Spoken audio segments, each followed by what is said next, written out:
Minister to Speaker, normally the minister will conclude. Mr. Speaker, let me thank you for giving me opportunity to add my voice to the call that the House adopts.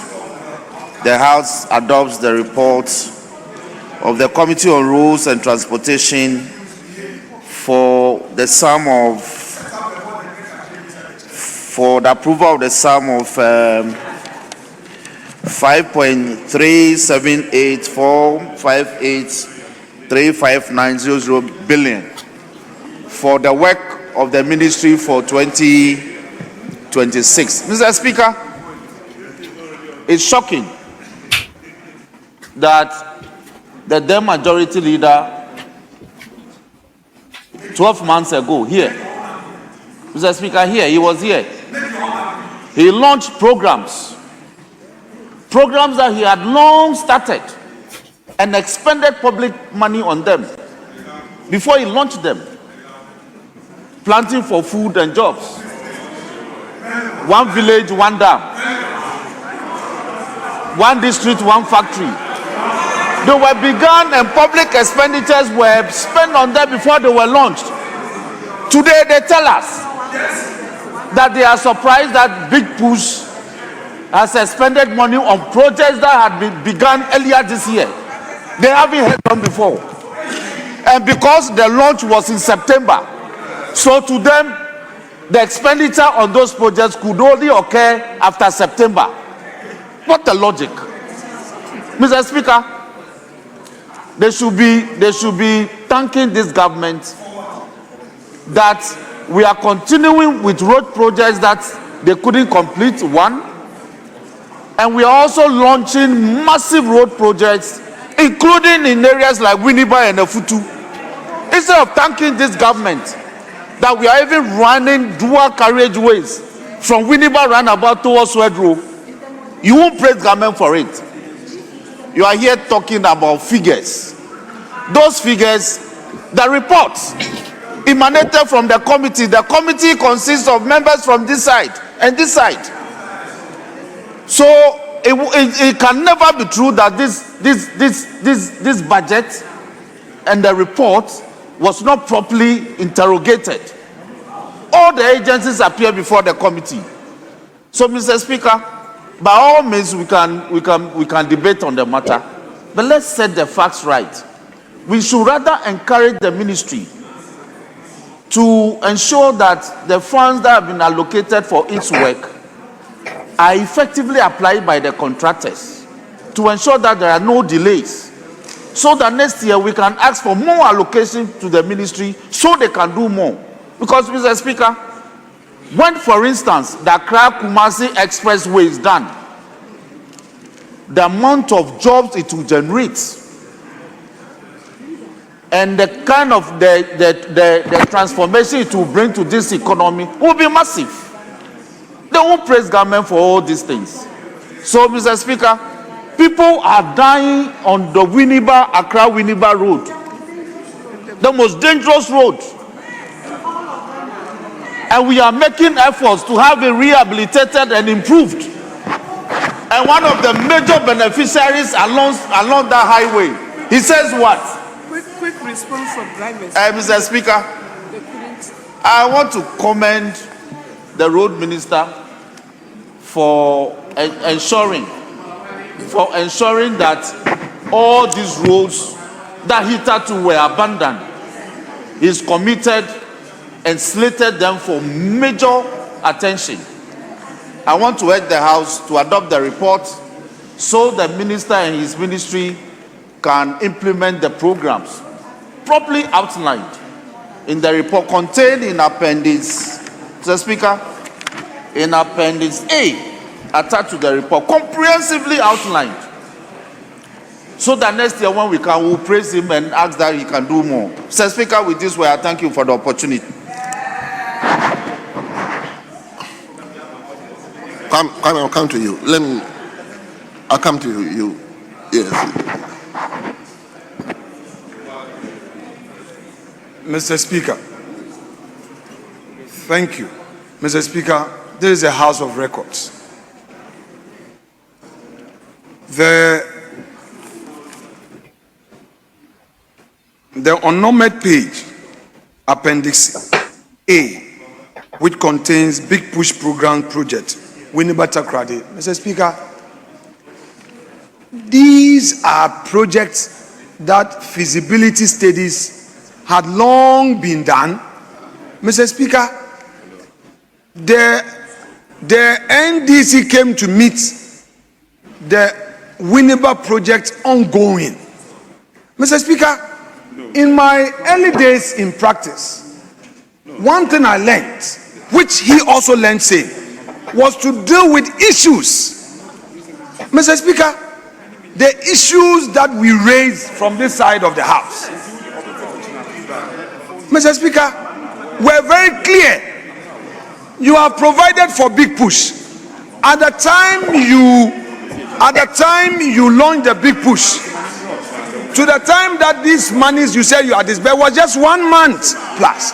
Mr. Speaker, our friend must address it. This issue of one district, one dam, one this, one. Mr. Speaker, he should deal with the relevant issues. We have a situation where we are dealing with a cut and paste budget, cut and paste figures. Mr. Speaker, address them. Don't say that the Winneba Swedro Road is a new initiative. Please. Please. Leader, it's not a new initiative. Leader, thank you. It's not a new initiative. Your constituency received a lot of hardball motors during Akufo-Addo's era. Never seen. You are tested to it. You know that as a fact. Why are you not addressing it? Please stop this thing about we didn't do it and all that. I'm drawing your attention that your constituency benefited from a lot of projects even under Akufo-Addo. Your constituency was not abandoned. Honorable Defiamako. Indeed. And I'm telling you that this initiative is not new, and you know that. Leader, Mr. thank Speaker, you. I've Leader, addressed my point. thank you. Yeah, Honorable Minister. Mr. Speaker, I thank you for the opportunity to make my final comments on the estimates from the committee, the report from the Committee of Road and Transport on the estimates for the 2026 budget for the ministry. I also want to thank the members of the committee and the entire House for all the support given us in the course of the year. Mr. Speaker, I want to put on record where we started from. At transition, we inherited a project portfolio of 110 billion Ghana cedi. In 2024 alone, 24 billion cedis of projects were awarded, majority of them without any commencement authorization from Ministry of Finance. Talk about recklessness, I wouldn't even have to make any comment about that. We also inherited unpaid bills of over 60 billion Ghana cedis if you compare GOG, Road Fund, and Cocoa Board. In fact, as a result, you know Cocoa Board Road project has totally collapsed and the reforms are being carried out currently as we speak. Mr. Speaker, 90% or more of the contractors on our roads were not on site. They stopped work because they have raised certificates and have not been paid for a long period of time and have actually stopped work. And Mr. Speaker, famous for those projects that contractors have stopped working was Ofanko Road, which had regular demonstrations from members of the public, and rightly so, drawing the attention of the state. Interestingly, the demonstrators were not paid any attention until 2025. But Mr. Speaker, it was very simple. The contractor was owed almost $80 million for works done and unpaid for. Mr. Speaker, President Mahama directed, and that was the first contractor that was paid. Almost 800 million Ghana cedi was paid to that contractor, and that is why that contractor is back to site today. So when the minority leader says that contractors are not being paid, I don't know whether he's talking about this country or he's talking about something else. Because a contractor they could not pay of which the most important alignment on road traffic in our country, Accra Kumasi, was abandoned and the contractor was not working. Today, that contractor is working, and we are very, very hopeful that that project will be completed. Mr. Speaker, talking about prudence and other things, the minority leader and his party, if I want to remind them, paid $29 million for an Indian contractor as mobilization to build a road between Savelugu and Walewale, and the contractor took the money and walked free. $29 million. I am very sure that amount of money can pay a number of contractors who we owe even today. So if the minority leader wanted to help, we would have asked the contractor to go back to site and work according to the $29 million. And I'm calling upon their site, since you were the ones who brought that Indian contractor and wrote a contract and paid them the $29 million, I'm encouraging you to join hands with us to retrieve our $29 million from that contractor. Because guess what?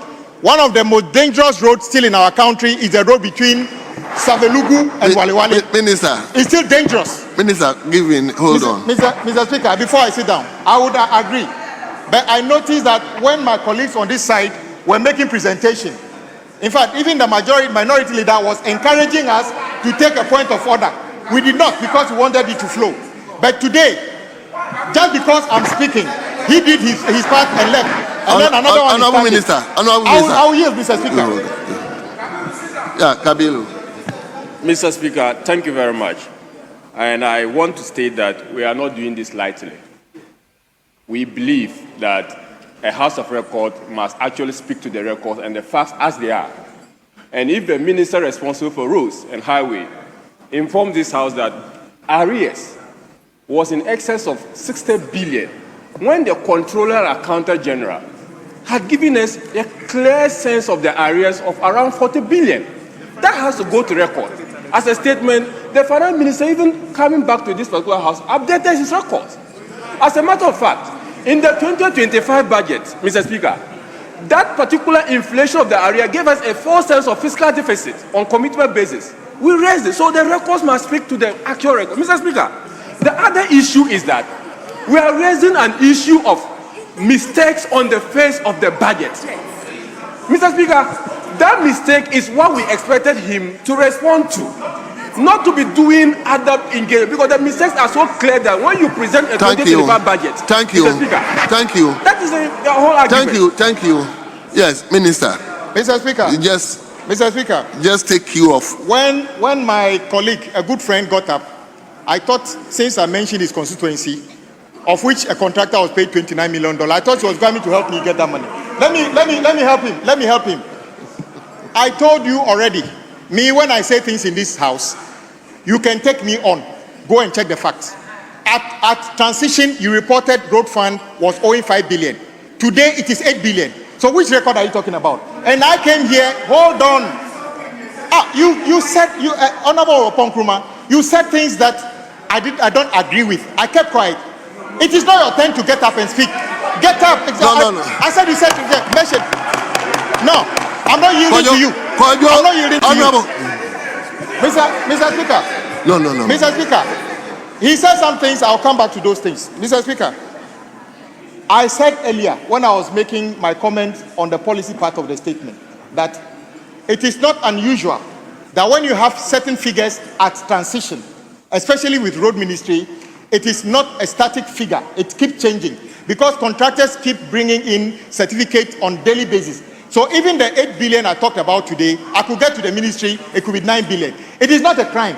So Honorable Kabiru, your point is that you knew of a figure and you think that figure is static. No, that is not the way it works. The figures keep changing. So that is the fact. Mr. Speaker, since the minority leader brought this issue in, talking about prudence, let me remind you again. You paid $40 million for us to buy armored vehicles. We didn't even get Aboboya out of that. And yet, no, listen. Oh, you want me to say what to make you happy? I will tell you what your record is. I will tell you what your record is. You are going to listen to me, whether you like it or not. I'm saying, yes, we are talking about roads. Honorable Minister, It is your budget that we are approving. Mr. Speaker. Minister, hold on. Minister, hold on. Mr. Speaker. Minister, hold on. They will listen to me the same way I listened to them when they were talking. No, they will listen to you. I am saying that, Mr. Minister, Speaker. they will listen to you. Hold on. What I'm saying is your budget that we are approving. So please restrict yourself to the budget. I mean, other extraneous issues, we can take that one later on. But now, just respond to basic issues that you are raised. Then we approve your budget. We move on. We have a lot of estimates to consider, please. Speaker, I am also a member of this house and can debate the way I like. I'm saying that because he talked about recklessness, this is a site that though our military people didn't have equipment, they paid $40 million to a company for armored vehicles. We didn't even get Aboboya out of it. Is it true or false? Minister, it is Minister, true. I'll go back to my point. Please, Speaker. Minister. Mr. Speaker, let me go back. Minister, just restrict yourself to the budget. I beg of you, please. Hold on, Mr. Speaker. I also heard in the debate that some of the colleagues argued. Mr. Speaker,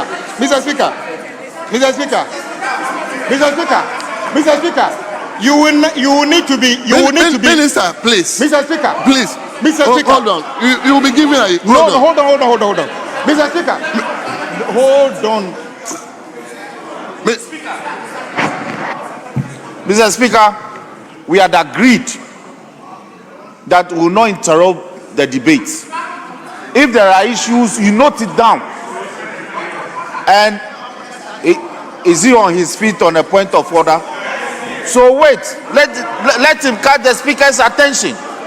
Please, Mr. Speaker. So, as if you can't sit down and be throwing your hands. Don't do that.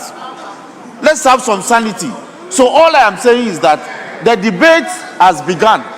If anybody has an issue, the minister sat here quietly and listened to all the issues, whether truthful or not. He noted them down and is responding to the issues one after the other. So if you have an issue, note them down. If you have the opportunity, then you can speak to it. But this process of everybody settling on his feet trying to heckle him, then we may not end the process today. So I'm pleading with you. They should allow him to conclude. They can note the points down.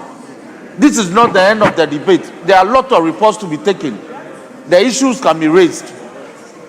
Yes, but Honorable Minister, I beg of you, just focus on your budget. These extraneous matters, you will just invite unnecessary attention. Please, just restrict yourself and let's conclude on that. Mr. Speaker, I will take, Mr. Speaker, I will take your humble advice.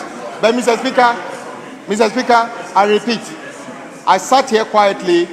Colleagues said things that I'm coming to respond to. I never, in fact, you heard him asking us to take a point of order on him. We never did, for obvious reasons. So if anybody has got any issues, contrary view, they are free to bring it up. But Mr. Speaker, but Minister, I still want to come back to you. No, please, Mr. Speaker. Just focus on your budget. Mr. Speaker, I will do that. No other matters from other ministries, please. I've also heard colleagues talk about the kind of jobs that we are creating under the big push. Mr. Speaker, there are certain professions in this country that don't have permanent jobs. We move from job to job. I'm an architect. Few architects get jobs that take them from the day of employment to retirement. We move from job to job. So if we say big push will create 480,000 jobs, and I heard somebody say 490,000 jobs, Mr. Speaker, and then they said these are temporary jobs, Mr. Speaker. And then I see somebody even say that, oh, these are jobs for menial jobs, Mr. Speaker. We are creating jobs for civil engineers, quantity surveyors, bankers, and other things. These are high-level professionals in our country. And Mr. Speaker, if we create 500,000 jobs for civil engineers and other things for 2 years, who knows what will happen after the next 2 years? So these are not just menial jobs. Mr. Speaker, let me give you an example. Assuming the big push project on site currently are 60 billion. 1% of that, which is what we are supposed to do, a bond on performance at 1%. That is 600 million Ghana cedi going to insurance companies already. It is a heavy investment in the economy. It's not merely building of roads. These are serious jobs that are being created across the spectrum of the country. And I want my colleagues but that's to pay what he's attention to explaining. that. We are not even talking about the supply chain of raw materials and other things. So don't trivialize this. This is not a matter of like creating menial jobs. And Mr. Speaker, colleagues have made some statements that I think are very vital that we needed to deal with. We have serious problems with abandoned projects, especially the ones we have approved in this house in terms of suppliers, credit, and other things. And many of them have stalled, creating very challenging situations. So, for instance, Lomi Kitasi is one of them. A very critical road was started under the previous government. Unfortunately, by Kuwaiti Fund, the debt situation means that the contractors park off-site. What have we done? President Mahama directed that since we are not too sure of what the cost to complete based on the loan agreement approved in this house, we should put it under the Big Push project. So today, if you go to Domi Kitasi, the contractor is back on site working. The motorway to Central University, the Tranche 1 by BHM is stalled. The contractor is not fully back on site. The Tranche 2, which is supposed to be the main carriageway, is now under Big Push being done by First Sky on site currently. That one will also be completed. So when colleagues talk about the fact that we do have serious challenges, I agree with them. And I appreciate the support we get from the entire house. And then let's come to the issue about the allocation in 2025 budget and then the expenditure. Mr. Speaker, even in the case of supply, where you can just say, I want a car. This is the car. I brought you the car, pay me. Road projects or works-related projects are not like that. Mr. Speaker, we started a journey on the Big Push more than 8 months ago. Feasibility studies, costing, and then tendering process. Mr. Speaker, I reported in this house that there are Big Push contractors that have done 30% of the work already. The 30% of the work. The ceremonial sword cutting of a project, it is President Mahama who decided that instead of contractors moving to site for him to do sword cutting, on the day the contractor brought an excavator to site, contractors must show commitment and be on site and be working. So what you saw in September is not the beginning of Big Push. Big Push has been in progress all along. So don't mistake the fact that a date in September was the beginning of Big Push. That is not the case. And then they talked about the allocation that has been made and how we are going to spend it. Colleagues, Big Push contractors are currently preparing certificates. And the volume of work they are doing, 13 billion might sound like a lot of money, and it's indeed a lot of money. But the size of the projects they are doing, some projects are in excess of 2 billion Ghana cedi. So it is not as if the 13 billion, if we were dealing with maybe buying of items and selling, it's a different matter because their certificates are heavy. So don't be surprised that the 13 billion you are talking about that is money not spent according to you. By the 31st of December this year, that money might not be there at 13 billion. And I think that the true picture of how the 13 billion was allocated and spent can only be apparent in the media review in 2026. And nobody is going anywhere. God willing, we'll all be here and you see those details. So don't worry about that. In fact, indeed, that money, as far as I'm concerned, is not that much in terms of the size of things we are doing. And the 30 billion. The 30 billion is not a license to go and award new projects. If we have 60 billion cedis worth of projects on site and we have allocated 13 billion, it's a fraction of the value of the project on site alone. So even if you add the two, we haven't even finished paying for the first phase of the Big Push project we are embarking on. So don't misconstrue that. And then third, indeed, the 5 billion, I agree with colleagues. The 5 billion that has been allocated is not enough. Though it may sound like one of the biggest allocation, it is not enough at all. The project, I already said that we have 110 billion cedis worth of project already on site. So even if you allocate 5 billion, it's just a tiny fraction of what we'll be able to pay. And payment, Mr. Speaker, indeed, we owe a lot of money. And contractors have been paid. By the last check, and I say that, I'm saying this cautiously because the real figure will come out in the media review.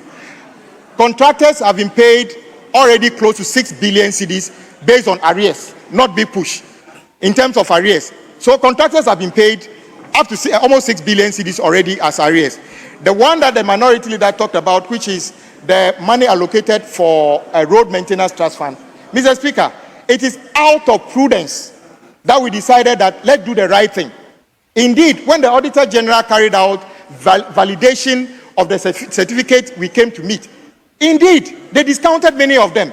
We saw a situation where one certificate was almost recycled between road fund and GOG.